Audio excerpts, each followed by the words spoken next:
to your Hump Day edition of Afternoon Express. I'm Palisa Tembe, and today we've got leading experts who will be giving us the best advice on achieving holistic health and wellness as we head steadily into the cold winter season. Something else, though, that we're heading steadily into, or rather, should I say, is nothing new here on Afternoon Express, is that heat in the kitchen. Ladies, what do we got cooking? Yes, of course, Palisa. Today is a happy hump day over here in the kitchen. And today we're making a delicious Mediterranean spiced pita with carrot hummus. Oh, Tumi Queen, you're talking my language today. I love Mediterranean food. Of course. And I'm going to make a pantoffelbrood or a slipper bread. I don't know how to say that. Of course, anyone who wants to join us, please go onto the website, get the ingredients, and we can cook along with us during the show. A lot of children and young people living under COVID-19 lockdowns, social restrictions and school closures are dealing with feelings of anxiety, with many at risk of lasting psychological distress, including depression. It's normal for children and young people to feel worried or anxious at the moment. We've all experienced sudden changes in our lives and routines, and we're living with lots of uncertainty about the coming weeks. For some young people, the coronavirus pandemic may also worsen or trigger anxieties they were already struggling with. Joining us again this week is Dr. Nogukanya Kanyele, who will share some valuable insights on how parents are able to deal and talk to their children about what's going on. Welcome back to The Loft, Doctor. Good afternoon, Afternoon Express. How are you guys? I'm good. Thank you so much for joining us again. I know we had you last week just speaking about family dynamics and how people are dealing within the home. But now I just want to take this conversation a step further. I mean, how can parents address the reality and fears about COVID-19 to very young children? So it's very important that people understand that children are smarter than you think. They can see that you're worried. They know that there's a reason that they're at home and nobody's sharing that information with them. And they can pick up little changes, even in your mood, that you might not be aware of. It's important to make sure that you clarify and explain what's happening to your kids in a way that they can understand. So, for example, instead of using terms like COVID-19, you can explain to them that there's a bug that's going around, and it's very easy for people to catch it because it goes from person to person by touching, sneezing, or if you don't wash your hands properly or sanitize your hands. You can explain to them that it's important that we stay indoors to help keep other people safe and prevent them from getting the infection or the bug, because it can make them really sick and they need to go to the hospital. It's also important to just share with them how you feel. Say, mommy or daddy is very scared right now because, you know, we're not sure if we're going to have enough money because we can't go to work, and we're not sure if we'll be healthy. So it's important that you teach them how to take care of themselves, but also use appropriate terms and don't mislead them into thinking that there's a false future that you're not even sure about. Wow, so this is the perfect balance we find between not babying your children, but also not being too harsh and extreme. You know, it's that fine line. So children might also be feeling anxious and in distress about all the pressure that's amongst all these changes. So what advice is one able to give to such children, and how are we able to handle the situation? I think it's very important that you make sure that your children are able to communicate. A lot of homes, you'll find children are either told, you know, they're overreacting, or, you know, they mustn't be such babies. And, you know, kids really want to be big. They want to grow up and be strong. But they need to be encouraged either by you speaking about your own feelings, or you just checking in with them and saying, you know, how are you feeling today? Do you miss your friends? Because a lot of the time, that's the big thing that they miss, is playing with their friends or with their mom or dad or even siblings at home. I quite like this technique because it goes above and beyond just checking on your child, but it reminds them and instills a habit in them to always self-introspect. How am I feeling right now? What does this mean? What happened for me to trigger this feeling? I like that. It's a healthy technique and quite a practical tool to move going forward, even post-COVID-19. Now, negative feelings brought on by the pandemic can lead to a higher number of mental conditions in children, such as anxiety or even depression. So how is one able to assist a child's social skills and social learning during the pandemic and lockdown? I mean, you've already spoken about not being able to go outside and play. So in the home, you know, a lot of parents might be working from home. So it's kind of difficult because you want to balance working and doing all of your work commitments, but also keeping your children stimulated and entertained. A lot of a nice tip that some people were saying is, we're going to practice. Mommy is going to work maybe for 45 minutes, and during that time, give them a game, a puzzle, something that's educational for them to do and work with. And after that 45 minutes, if you can, spend 15 minutes with them and really engage with them on what they were doing. Really, give them some praise, because they're not getting as much attention as you would think they're getting on a normal day, because they're usually gone the whole day and then they come back. Now they're with you, you're probably annoyed, you're probably frustrated that they're always wanting attention and you just don't have the time or the energy. So that's the one tool you could use. Another way that you could really make sure that and pick up any cues for mental illness is understand who your child's baseline personality is. Ask them what they like or what they don't like. Ask them about their favorite foods, and you'll notice that children who start to experience mental health challenges will stop doing the things they like. They'll stop eating their favorite foods or watching their favorite programs, because they're starting to feel a sense of low mood, a sense of, anxiety. Maybe they even communicate to you and say, I really just don't want to be here anymore, etc. So it might sound scary at first, but when you really go into it, you'll find that they open up a bit more, and they'll be a lot more open to talking about this. It's very important to know your child, know who you're dealing with, know what's normal for them and what's abnormal. Love that piece of advice, Doc. So if a child had lost a family member or a parent due to COVID-19, how is this child able to deal with the grief? And how will the child's guardian be able to approach the child in dealing with the emotion? Again, it's very important to speak to children and tell the truth, because they know that something is not being told to them, and they can kind of pick up that, people are covering up things and not telling them the whole truth. So it's important to share the information and say, this person had this bug that we had spoken about called coronavirus, and it went into their body. It caused a sickness and they needed the hospital, they needed medication, but unfortunately, their body wasn't able to fight the bug and it made them die. Don't use words and euphemisms such as passed away or went to another place, because children have imaginations that will blow your mind. So they will go to places, and for example, some children, when you say they've passed away, some children will say, did they get an A? Did they get 70%? Did they get 100%? It'll confuse them. So use clear terms such as they died. And if you want to even say they went to heaven, if that's appropriate for your religion, you can use those terms. Also, for them, grief, they also move through the stages of grief, but it might not be as clear for us. So if you see that they're acting up, if their mood or their eating changes, again, knowing your child's baseline personality, allow them those moments to grieve and allow them to cry if they need to cry. Don't tell them to hold on to it, because children internalize and they don't want to make you sad and make you mad. But I think it is important that they share that emotion and they cry if they need to, because that's the best way for them to deal with their emotion and that grief. Letting it out and not bottling anything up. I quite like that. Expressing yourself and doing so healthily, in a very healthy manner. Now, lastly, Doc, there has been an increase, unfortunately, in domestic violence cases within South Africa, and children are exposed to this, and even witnessing such scenarios, they might go through lasting psychological issues. So how can a child get out of such situations or even protect themselves from getting harmed, not only physically, but also emotionally and mentally? So for young children, it's quite difficult because they don't understand what's happening.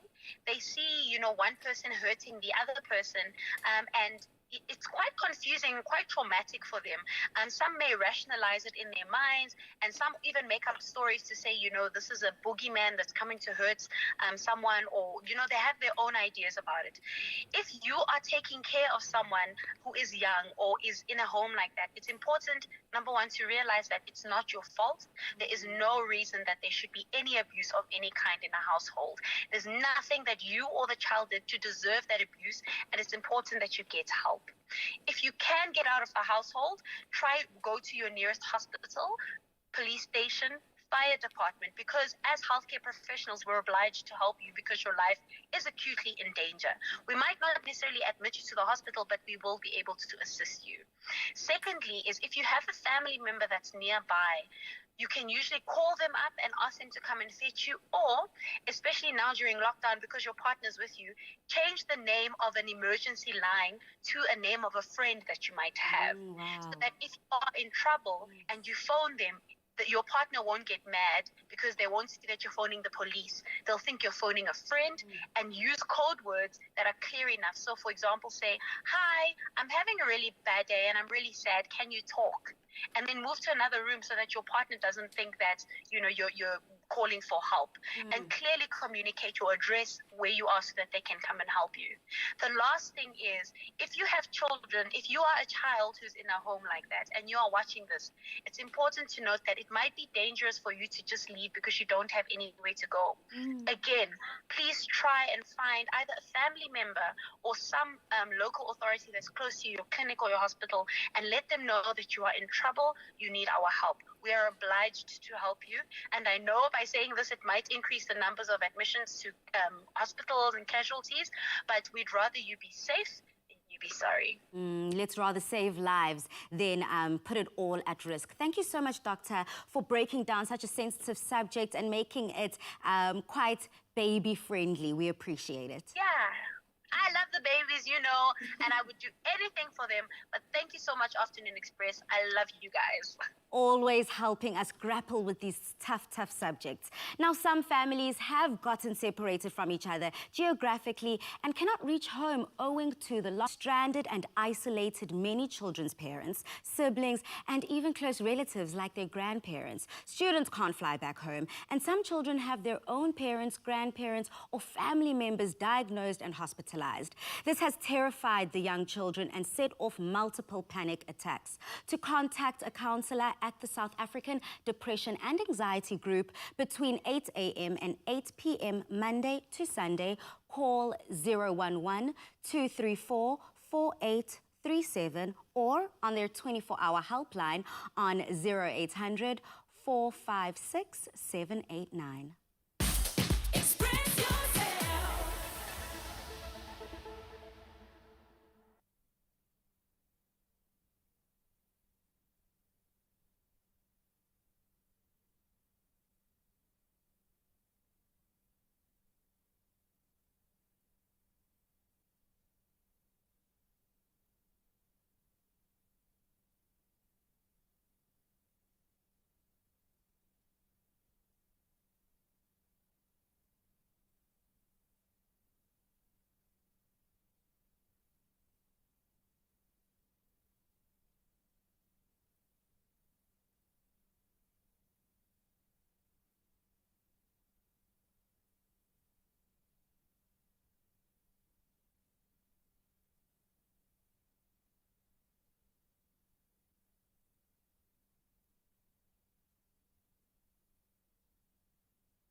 As of Monday, South Africa has finally transitioned into level 3 of lockdown in a significant effort to reopen the economy.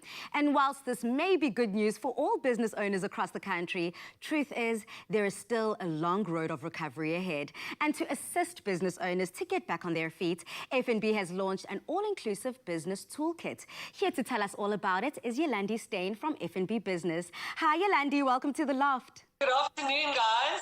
Afternoon. Now, what exactly is the FNB Business Toolkit? So the FNB Business Toolkit is an online digital tool that we've created for businesses to help guide them through the COVID-19 crisis. And we did it with partnership with Edge Growth as well as their 10SC program, and they've been coaching and mentoring businesses for over 12 years. What we did is we created this toolkit online that will help businesses respond, react, rethink their entire business model and actually relaunch to the new normal after COVID-19. It is on our app. We use videos, we use multiple different types of media, as well as provide tools, templates, and diagnostic toolkits to help businesses understand where they are and how they can cope with this pandemic. Yolandi, how can the Business Toolkit aid businesses who are severely hit by the lockdown? Well, it first starts with a diagnostic, and the diagnostic explains to you, almost gets you to a point to understand where am I. And from there on, it guides businesses through the program. It's almost like a bit of an online course, and it guides businesses through the program to the right content points to say, what are the things that I need to do now and how do I do it? Because I think often businesses know they need to do something, but that how is missing. And what we've done here is provided that for the businesses, as I say, both through videos, with presentations, and we use multiple different knowledge experts to do that. And then, as I say, we provide them with whatever materials they can possibly need to help them, whether it be a cash flow model or a template to deal with your staff. And also, we also address kind of strategic leadership problems. You know, how do I cope with this? How do I remain a leader while we have to go through this crisis? All you do is you go into the FNB app, you click on the COVID-19 icon, click For My Business, and then you'll get into our little business hub, which has the business toolkit there, as well as a number of other tools to help businesses. What else does FNB do to support businesses? Well, we have created a number of different tools to help businesses. Firstly, we have Fundaba, and Fundaba is almost like a little educational program that we launched at the end of last year. It takes business owners and first-time business owners through the process of starting, running, and growing their businesses. We also have the Business Talk, which is a little platform that provides videos and podcasts where real business people are telling us how they are coping with the crisis. Thank you so much, Yolandi, and thank FNB too for bringing these toolkits to business owners that are in such desperate need. Thank you very much. Thank you. Cheers, Yolandi.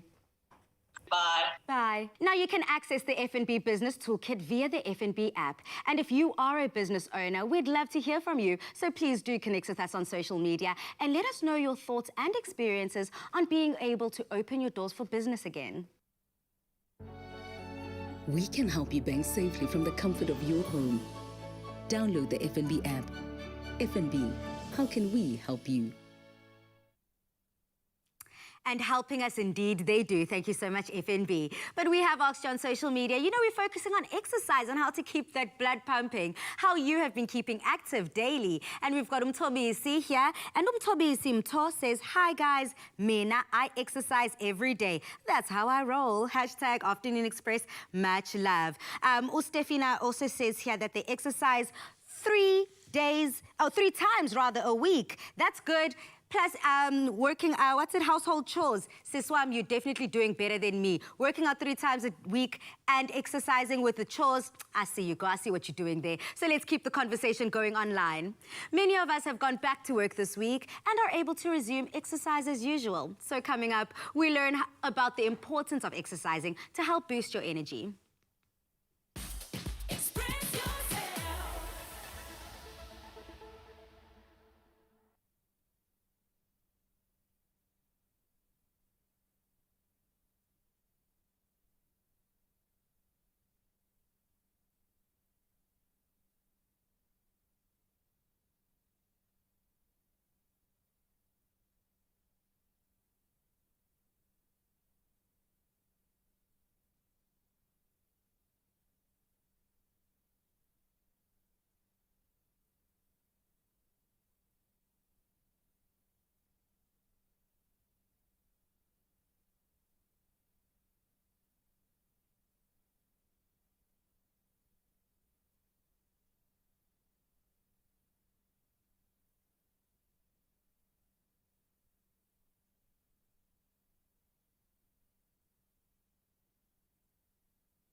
Being cooped up at home for weeks on end can become quite draining. Many of us have had to adapt quite quickly to new routines, work life, and of course trying to remain healthy and fit by doing a little exercise around the home. If there's one thing that we've learned is that with a little daily exercise, we can boost and keep our bodies in shape, our minds sharp, and that extra boost of energy to get our blood flowing. We chat to fitness and nutrition coach Daniela Lagaway on why exercise is important and how we can boost our energy levels. Welcome to the Loft, Daniela. Lovely to see you again. Oh, it's so great to be here. Thank you for having me. Now, firstly, why is exercise so important? Gosh, where do I even begin? Oh, exercise is something that encompasses literally every facet of our lives. It improves our quality of living. It reduces risk of disease such as cancer. It lowers the risk of type 2 diabetes. It lowers our cholesterol levels as well as our blood pressure. It helps with weight management. It gives us strength in our muscles, our bones, and our joints. It helps with lowering depression levels, increases our energy. Like you said, it's just really something that encompasses everything that us as human beings are, basically. And everything that we need. Now, many people have been trapped at home lately, away from gyms and swimming pools. So how does the lack of exercise start to affect our general health and energy levels? The lack of exercise, it really does increase fatigue in us as human beings, and it decreases our energy levels. And it's something that we need to prioritize in our everyday lives, because if we're feeling fatigued, we're not exercising to increase our energy, we're feeling fatigued, we're not getting quality sleep, that will filter into our relationships, our productivity in the day, our productivity in our working environments, even our relationships with our children, our friends, our family. So it really filters into your lives. And like I said earlier, it also decreases the chances of just living a healthy, higher quality of lifestyle with obviously the cholesterol and your blood pressure. So it's something that we really need to prioritize. And if you're not exercising, it will filter into every aspect of your life, mentally and physically. So then how can exercise boost our daily energy, assisting us mentally and physically? You know what? Exercise is something that we are made to do. Our bodies are made to move and sweat. So while we're exercising, our heart is working at a high rate. So therefore, blood is pumping through our muscles to our brain. We're breathing deep, so oxygen is filtering through our body. And it's really, our bodies are just so stimulated. And with the stimulation, our body then releases endorphins and serotonin, the happy chemicals, which help us with the feeling of well-being. And this helps us go about our everyday lives in a more positive aspect. We can conquer the day because we're feeling alive. Also, when our bodies are moving and we're sweating and our heart is pumping fast, we have little cells in our body, they're called mitochondria, and they're the energy-producing cells. And as we exercise, these little cells are creating more and more and more and more of themselves, and that's what increases our energies within our bodies. And so it's just so important to make sure you're exercising, you're prioritizing it every single day. So then how often? Is there a time limit then? How often should we be exercising? And is there like is there a time frame? Yeah, you know what? So what really increases the happy hormones and the feeling of well-being while we're exercising is high-intensity exercises. So exercises, like I said, that get your heart rate going, give you a little bit of a sweat, make you breathe deep. And this can be 5 to 6 times a week for 20 to 30 minutes. That's what I would recommend. Getting that heart rate going. Don't try to just change it up a bit as well. Okay, so definitely I need to abandon my 5 minutes and extend it to 20 minutes. But you know what? Here's a tip. So often when we're lazy, especially when now the weather gets so cold here, you just need to say, okay, I'm going to get up and I'm going to do something for 10 to 15 minutes, whatever it is. You know, even if it's not high intensity, that's fine. The yoga, Pilates, low intensity workouts are still very beneficial, and you still do get a release of those happy hormones, although it's just at a bit of a lower rate. But this is still good. And often, once you're in it and you've been working for those short 10 minutes where you first committed to, you find that you start enjoying the workout. You start that you're finding to get that rush of endorphins. And then you end up doing a full workout up to 30 minutes, and you just feel so much more alive once you're done. That's so true. As long as you start, you find yourself completing it. Just do something. Exactly. So, Daniela, why are low energy supplements so important? You know what?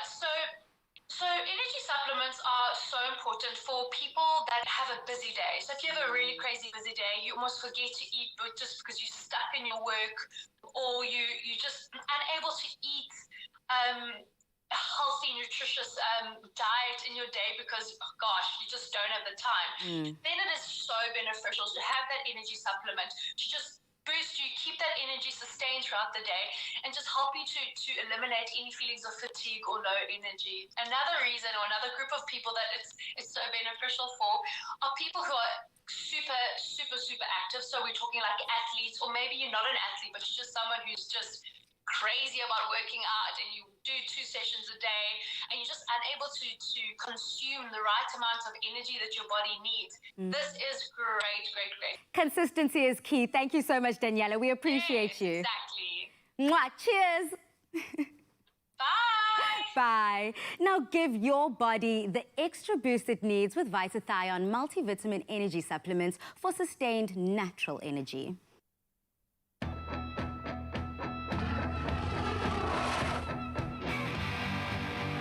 Activate your beast mode with Vitathion.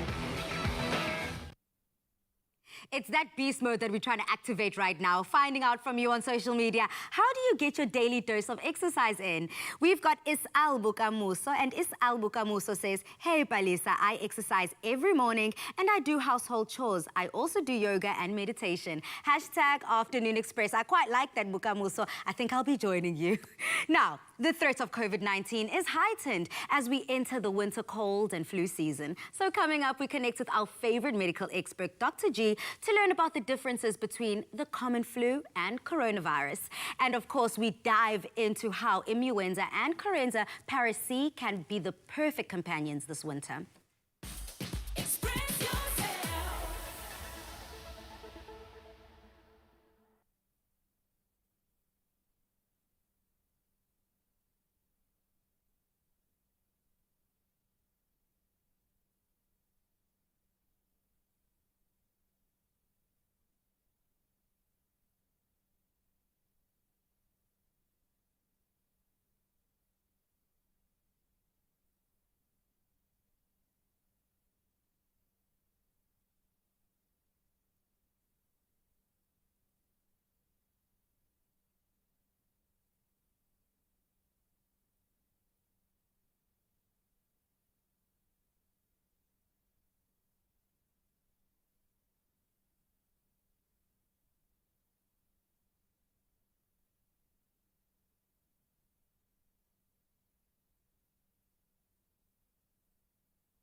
South Africa's battle with COVID-19 is intensifying, and as temperatures drop with cold winter nights approaching, more and more South Africans will be getting sick with the flu.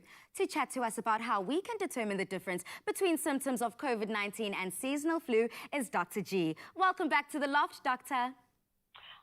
It's always good to see you. How are you doing today? I'm good, girl, but I'm so glad to have you because this topic feels like I go through it every single night. How do we determine the difference between symptoms of COVID-19 and seasonal flu? That is the tricky question, Pali, because flu and COVID pretty much share the same family of symptoms, just to simplify it. They both can present with fever,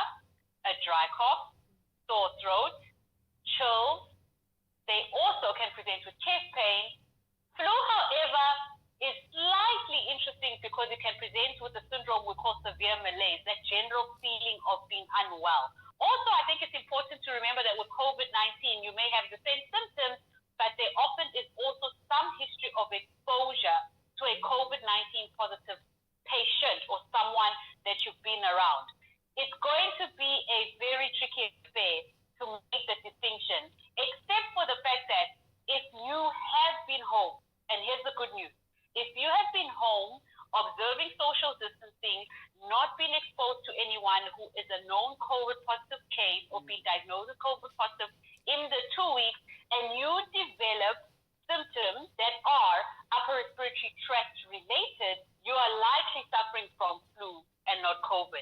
So the key difference is actually going to be at what point do your symptoms start and where were you in the 2 weeks prior to you having those symptoms. The government's chief advisor on COVID-19, Professor Salim Abdul Karim, earlier encouraged people to get a flu vaccine as a way to lessen the burden on the country's healthcare system. So, Doc, why is it so important to get the flu vaccine, especially during this time? The first is the possibility of having what we call a COVID-19 and influenza co-infection.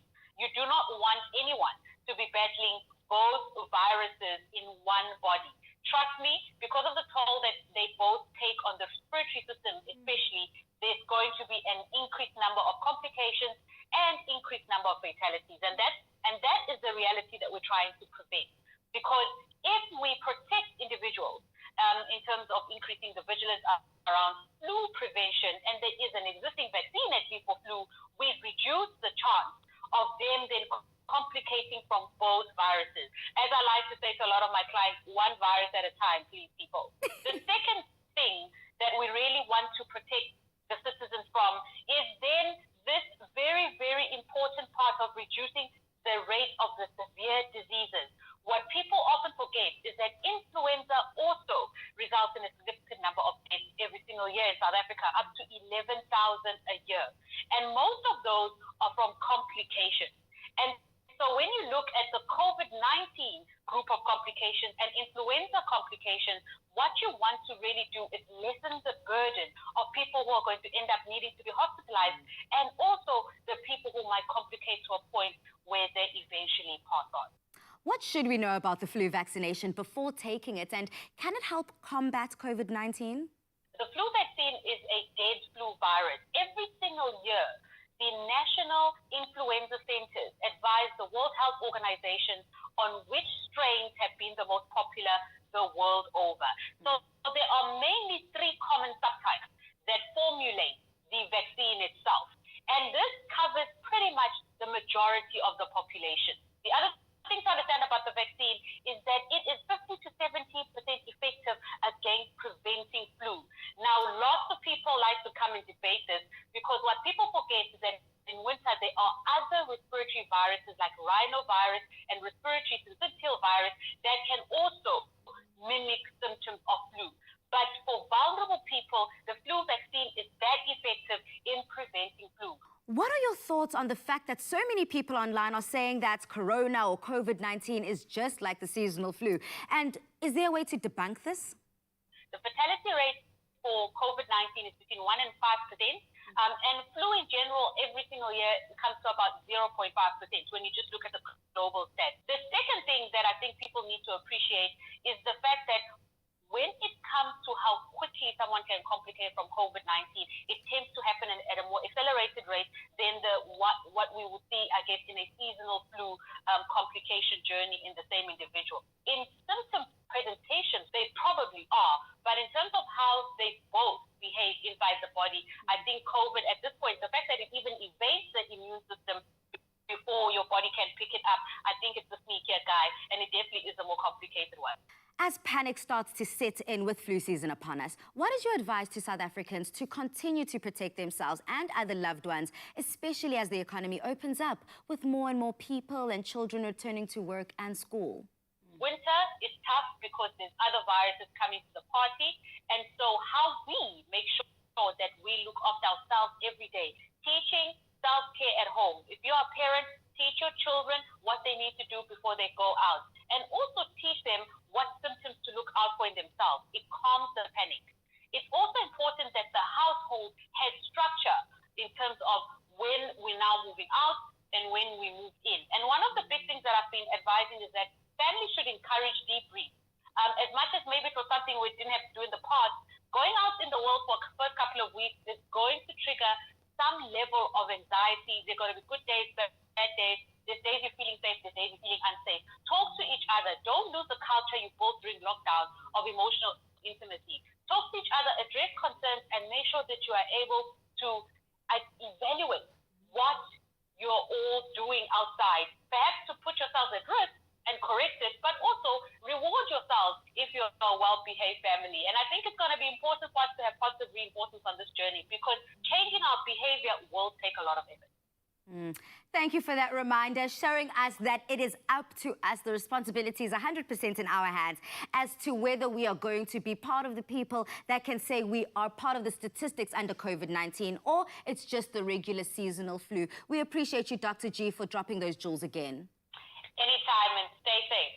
Again, on social media, I want to hear from you. I want to find out, are you feeling flu-y? Are you feeling some flu symptoms? Do you know the difference? And how have you gone about with your family, making sure that under alert level 3, you are safe? Looking for immune support and relief from colds and flu symptoms?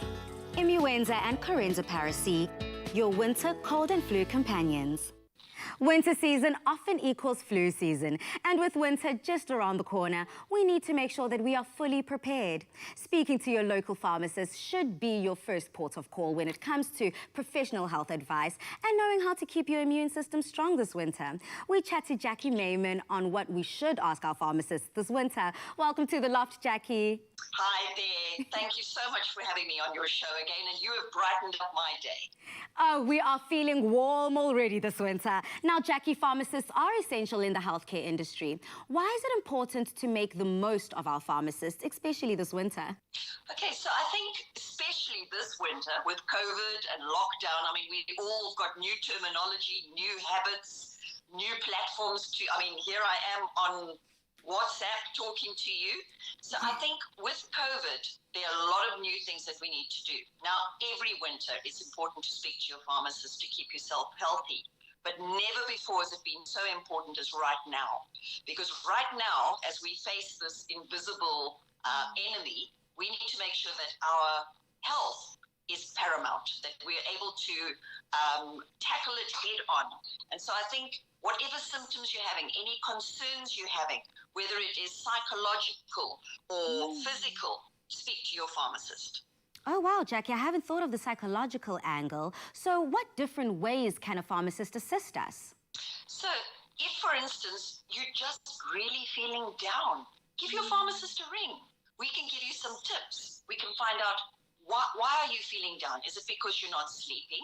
Is it anxiety? And what we can do then is, with a quick assessment, a few questions over the phone, we can say, just give your GP a ring. This is what you need to do. If there are physical symptoms and you're worried, you think, oh, I've got this tickle and I've got a bit of a rash and I'm sure I've got COVID. Then we can say, well, put your WhatsApp on. Let's have a look at this rash and let's see if we do think it's COVID and if you need to go for a test. So there's so much you can do. We are absolutely accessible. We have been around, open, able to help you even under the hard lockdown. And we continue to be there for you. Using technology here to help in the health profession. I love that, Jackie. Now, winter is almost here. What should we be asking our pharmacists to prepare ourselves for flu season? Okay, so I think as we go into flu, if you have got any comorbidities, any underlying diseases, which makes you more vulnerable to flu, you should have had your flu vaccination. And I'm hoping you've had your flu vaccination. If you're over 65, then you should have had your pneumonia vaccination as well. Okay. But on top of that, if you've got any underlying diseases, you should be taking your medicine. So if you're HIV positive, you want to be virally suppressed so that your immune system is ready to take on the flu virus or COVID. If you have got diabetes or hypertension, you want to have that disease under control. So speak to your pharmacist about how you are taking your medicine to optimize it, to make sure that you're getting the positive outcomes that you need. And then when you do get symptoms, just chat to your pharmacist. What do you need? If you've got a fever, we can advise you some paracetamol, an anti-inflammatory. If you've got a runny nose, decongestant. So there's so many reasons and so many things that you can ask about. So why is it important to build up a strong immune system for the winter? Okay, so if you're going to get cold and flu, there's a few things that need to happen. One, you need to be exposed to the virus. And because they are invisible, you don't know when you're being exposed. I mean, it's obvious if you've got somebody who's really full of flu, stay away from them. But unfortunately, viruses can survive on surfaces. So the first thing is you need to be exposed. And very often you're not even aware when you're exposed. When that virus enters your nose, eyes, mouth, it encounters cells, it goes into the cell, and then it meets your immune system. So if you've had the flu before, or if you've been vaccinated and it's a flu virus, your immune system recognizes it and goes, hey, out of here, and you don't even go any further.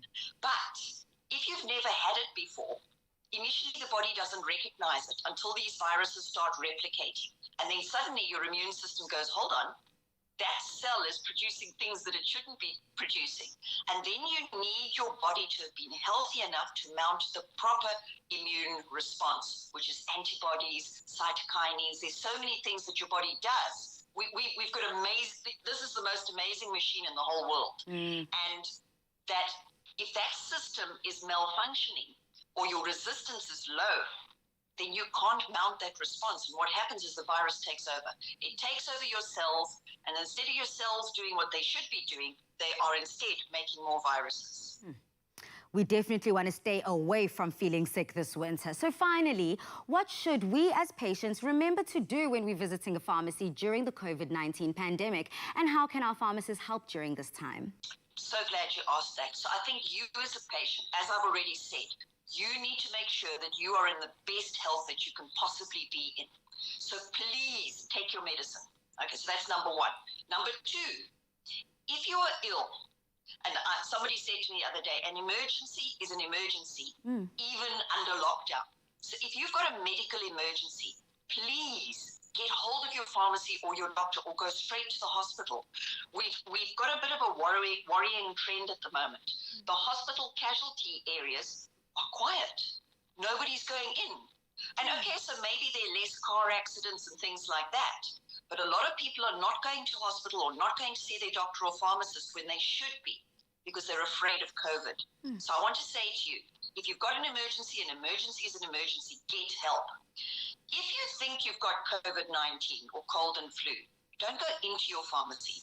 From the luxury of your home, where you can keep yourself as safe as possible and all the other people around you safe, phone your pharmacy and ask them. They will ask you a few simple questions about your symptoms, and then they can advise you whether we can deliver medicines to you. So I think the most important thing this winter, if you have any viruses, whatever viruses, don't spread them. Stay at home. We can help you from home. Thank you so much, Jackie. You've definitely helped, I'm sure, a lot of our viewers at home. Lovely. Thank you. Oh, thank you And again. keep safe. Stay safe. Definitely stay safe and stay home. Bye. With the immune system playing such a vital role, it is important we take the right steps in maintaining a healthy and strong immune system to give it the care it needs this winter. Immuenza assists in maintaining the immune system, whilst Corenza Paracy relieves cold and flu symptoms. Looking for immune support and relief from colds and flu symptoms? Immuenza and Corenza Paracy, your winter cold and flu companions. Definitely stocking up on all things that are going to keep the colds and flu away this season. And what we're keeping in and inviting into our lives, of course, is exercise and health. We've got Ulehle Nomonde Shandu that says, hi, Bali. I've been exercising every day for the past few stressful weeks. And I've been reading books to keep my mind all in the right places. And that also keeps me feeling productive. Hashtag Afternoon Express. Lehle, thank you for your comments. And thank you to everyone else who commented. Now, whilst we are under lockdown, we can travel through our taste buds. And coming up, we're heading straight to the Mediterranean to show you our spiced pizza with carrot hummus.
Clover Crush, 100% pure fruit juice packed with vitamins and no added sugar.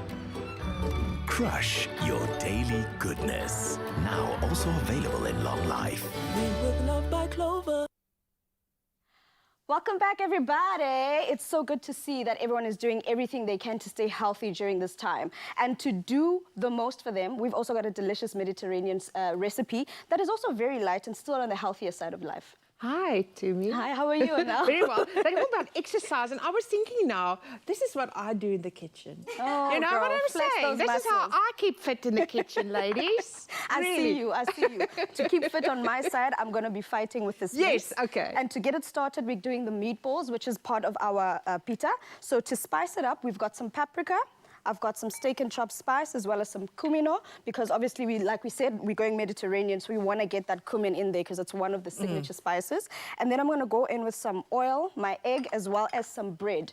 This bread is a day-old bread, and it's been sitting in some water to make it easier for me to mash it up with everything else in here.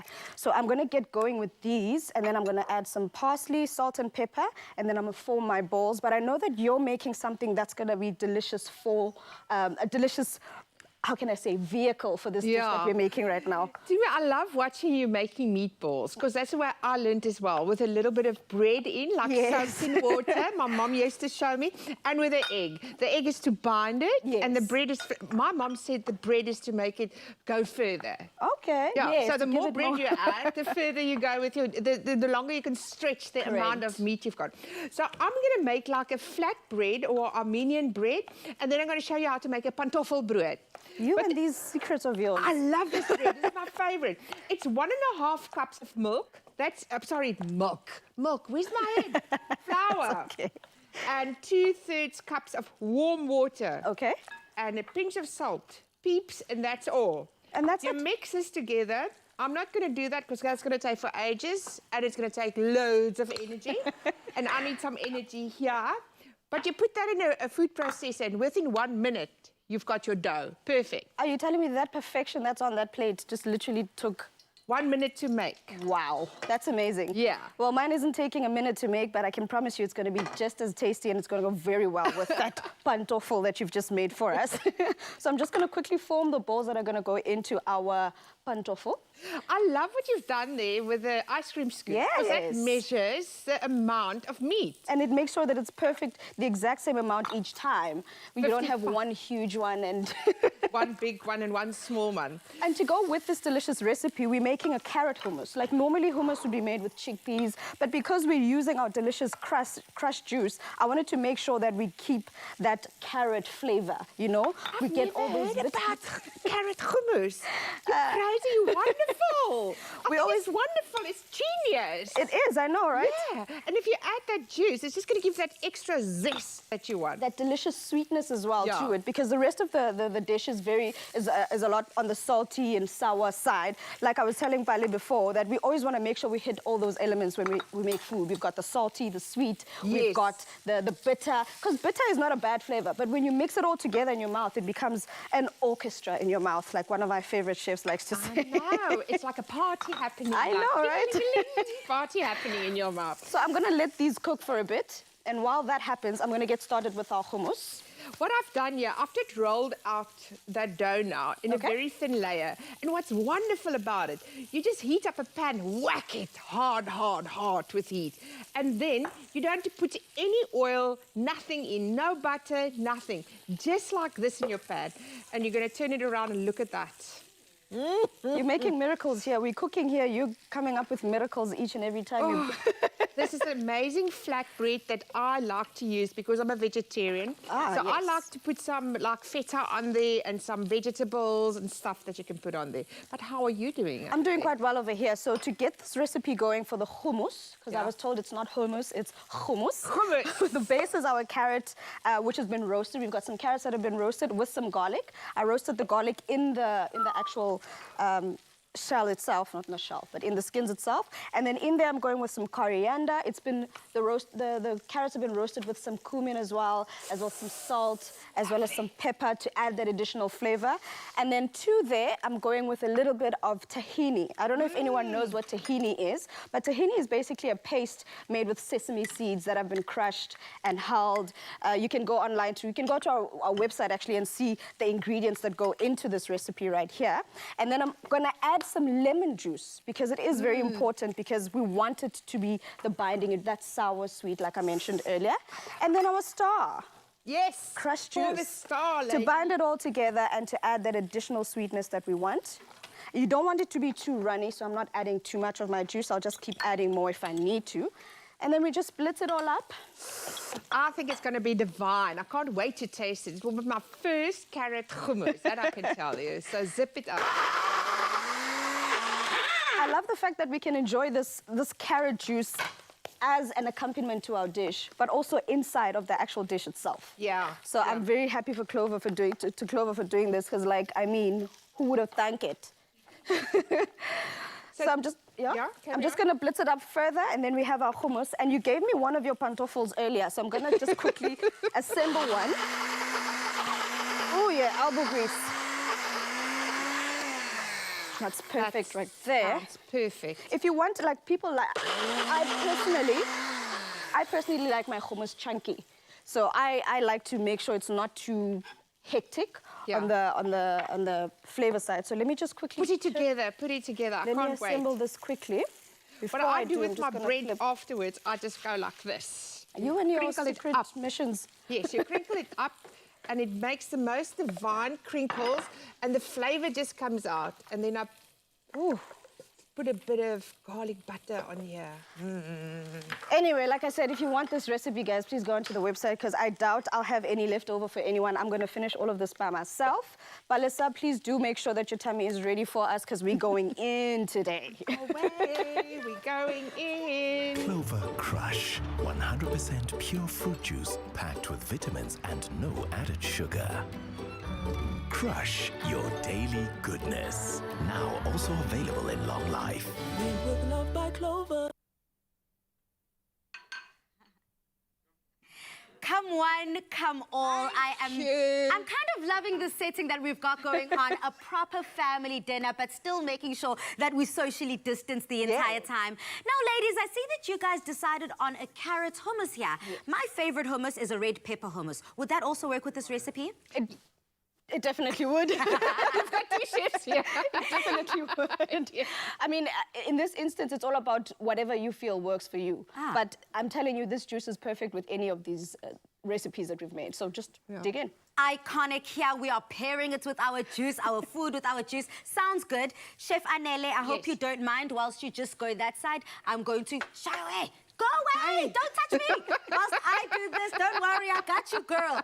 I just don't want any cross-contamination here. But don't worry, South Africa, we're all clean. We've all sanitized our belongings. Thank you guys so much for making this delicious meal. And thank you, South Africa, for connecting with us online every single time, letting us know how you stay fit and healthy and exercising on a very daily basis. Let's keep these energy levels up. Although things are getting a little cold here in South Africa, we are heating it up not only in the kitchen, but here on Afternoon Express. Ladies, again, we did it. We did it. Salute.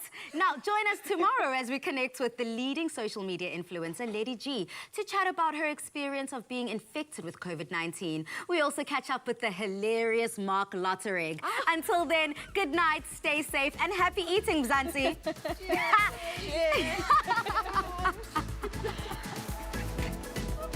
Afternoon Express. Made with love by Clover. Nada. Feel Good production.